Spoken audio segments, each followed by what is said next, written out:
Rejoining family life after incarceration can be difficult, as roles and relationships often change during time away. Whether it's rebuilding trust or adjusting to new dynamics, the process can be overwhelming for both the individual and their loved ones. Let's talk about the complexities of re-entering family life and what support can help make the transition smoother. So, we know that rejoining families, however we define family, can be difficult, it can be challenging, can be complex, has lots of layers to it, because we know that roles and relationships and responsibilities often change during the time away and then coming back. So whether it's rebuilding trust or adjusting to some dynamics, maybe even some new folks in the picture, the process can be overwhelming for both folks returning home, but also families. So let's talk about some of the complexities of re-entering family life, again, however we define family, and what support can make that transition smoother. So tell us a little bit about your relationship with your family and how that changed during your time away, and then what it was like trying to reconnect with them when you returned from jail or prison. Kenny, do you want to start? Yes. I got a son that was 16 years old when I left, and playing college basketball. Well, what my son was used to from Little League all the way up to 16, 17 years old was making sure that his father was there for him. So I left my son's life at 16 years old. Young man. Came back into my son's life at 19 going on 20 years old.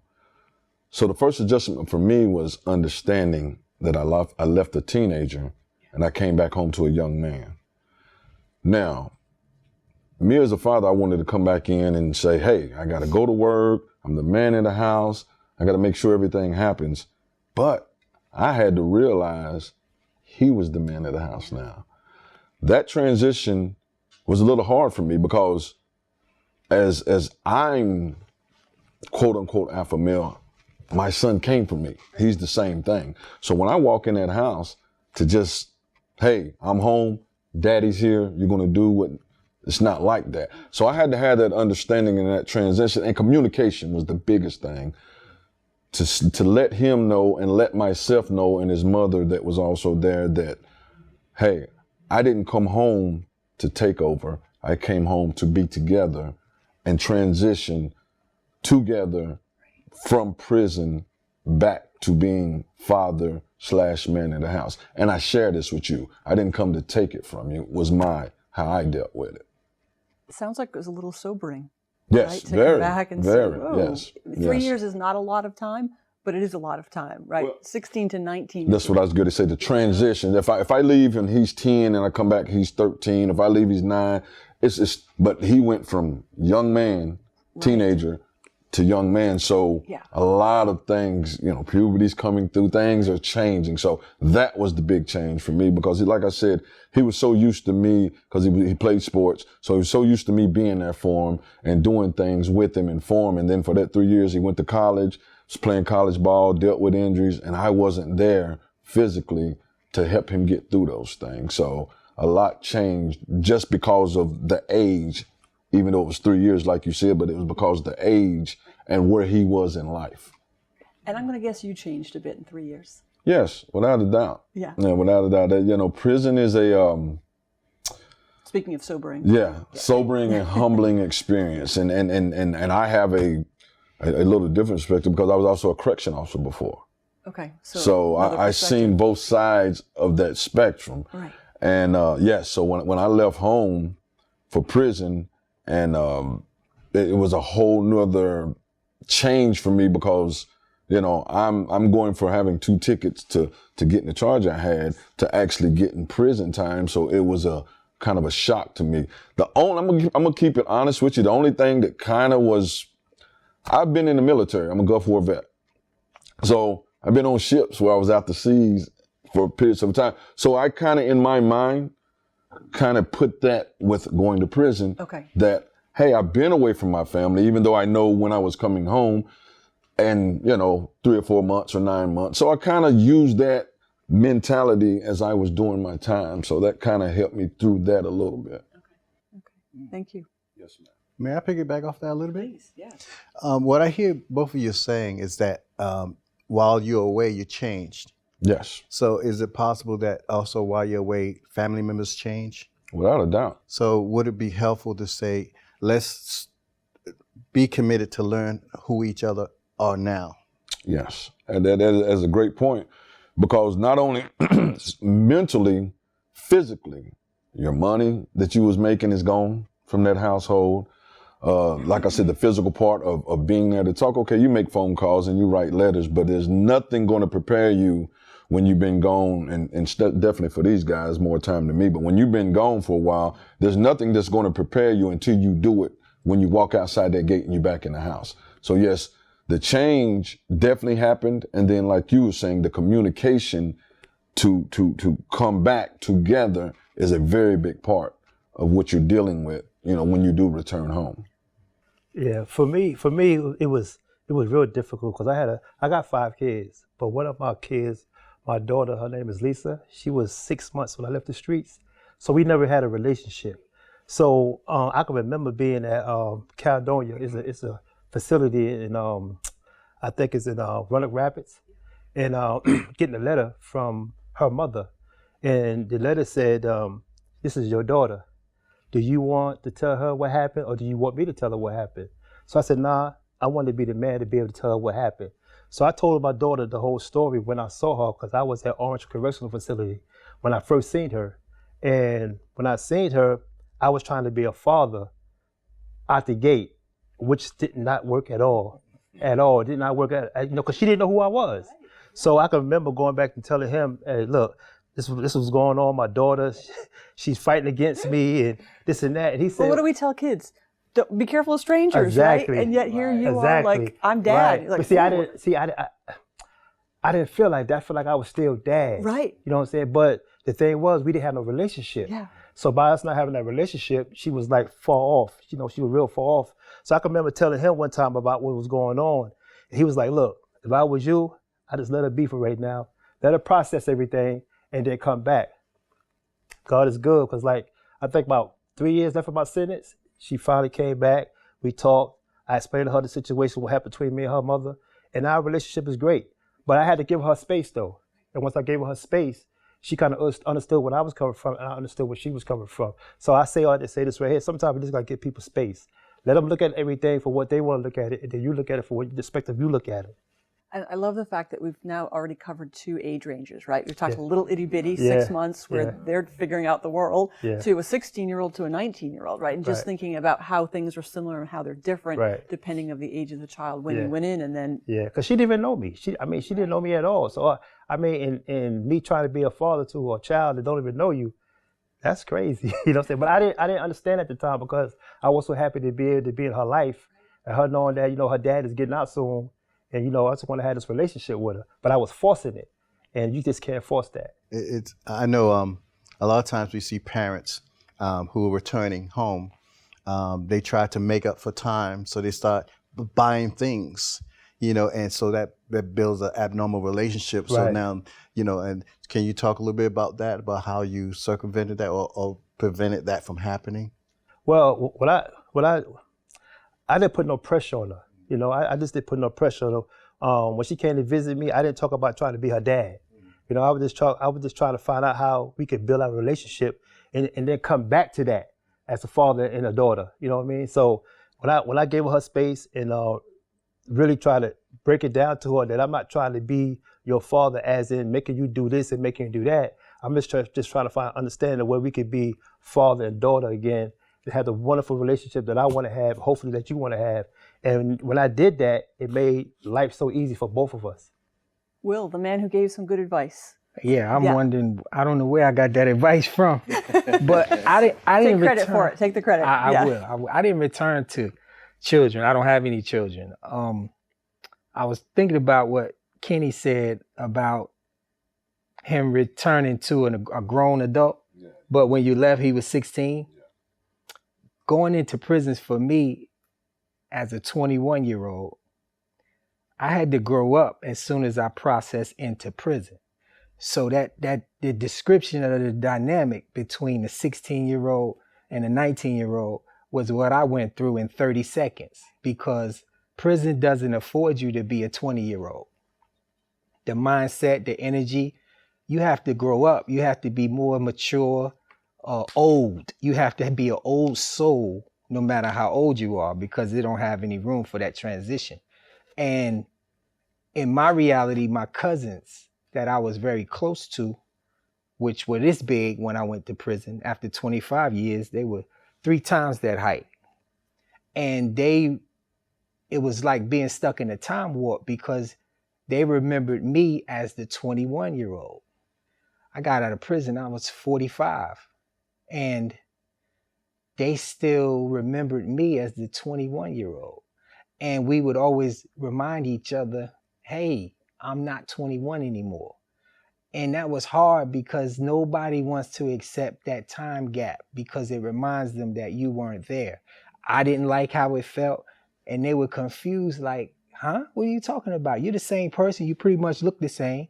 You sound the same. But I would always remind them as gently as I could that I'm not the same. I don't think the same. I had to grow up really, really, really fast. And closer than that would be my mother, who visited me regularly, her and my sister. We grew together, but there was still some gaps.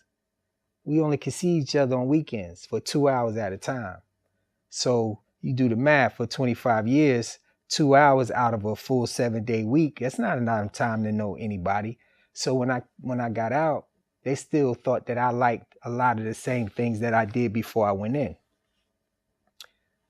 But I would gently remind them that's not the case. Now, when another relative came to visit me maybe once a year in prison, also came to visit me when I got all the way out, man, that was intense, because they didn't want to accept the fact that they had not been in my life often enough to grow with me.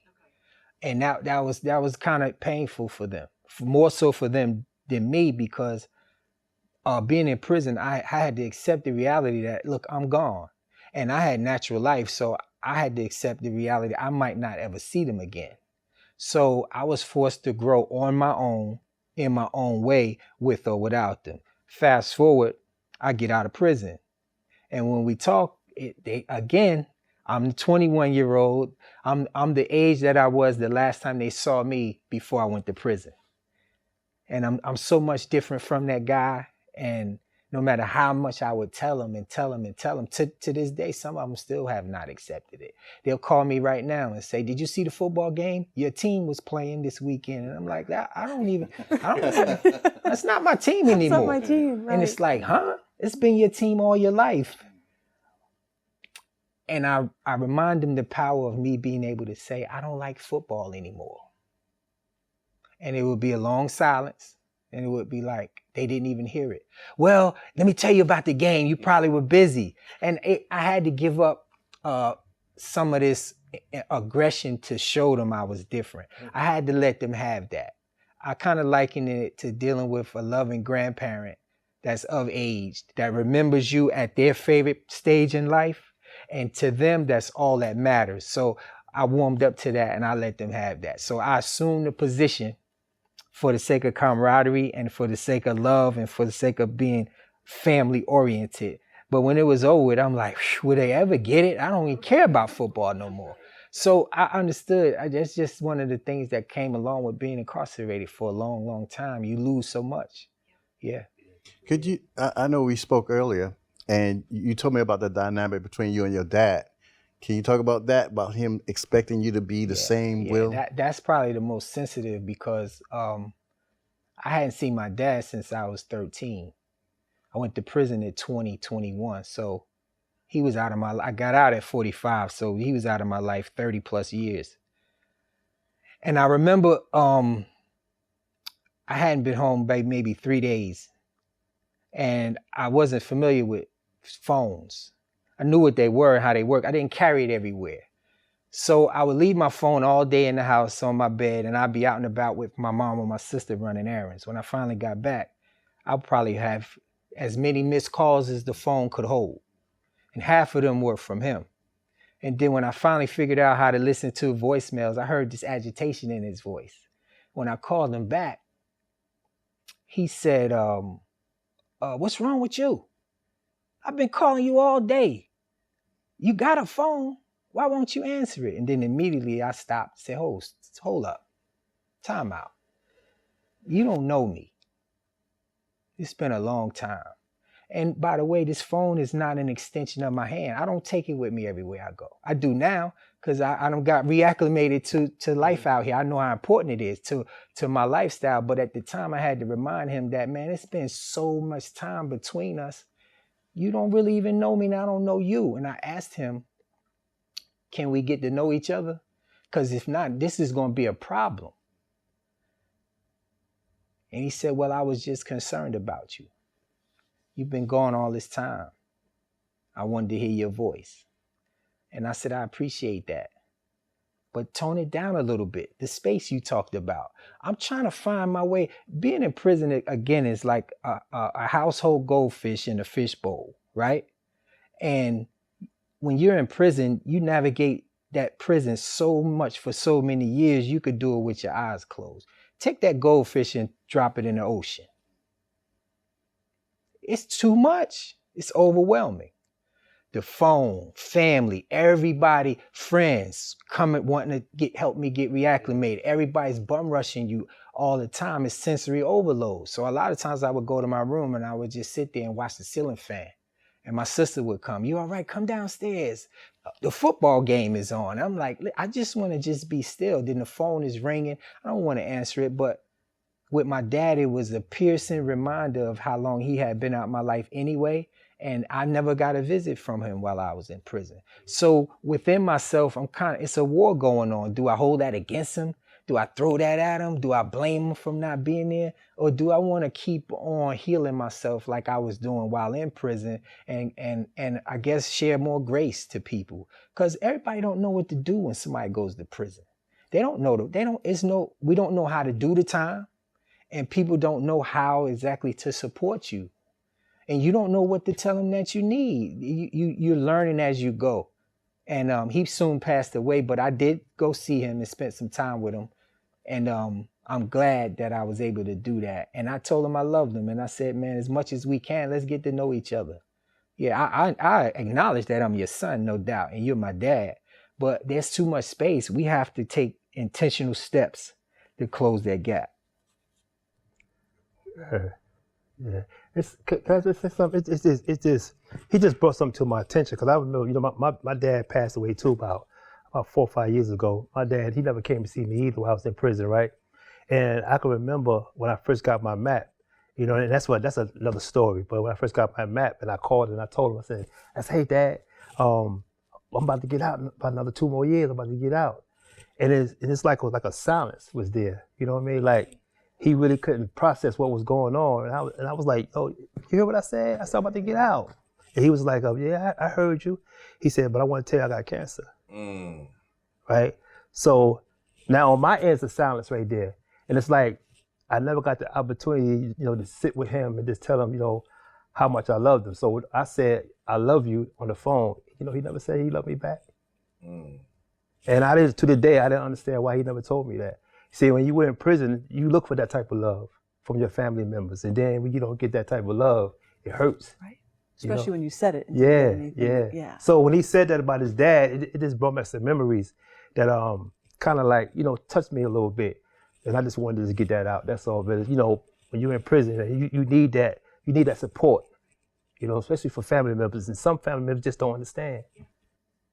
Yeah, I thought sort of a theme of, do you know how to do prison, right? And what you've figured out. But do families know how to do being family? And then do families know how to do being families upon reentry? And it sounds like we've got a lot of lessons to learn about the space. In some cases, it's physical space, like we can't be together. Some of it is reestablishing relationships. Some of it is we're so eager to help, we're just going to bombard you, not realizing like, wow, it's actually not what I need right now. I need you to be a little bit more, as you said, graceful and giving me the chance to say, this is what I need, even if I can't tell you right now what it is I need. I need for you to back off a bit around that. Prison is so good at silencing the individual from having a sense of autonomy and having a voice for themselves. So when people offer you the opportunity to express what you want, what you need,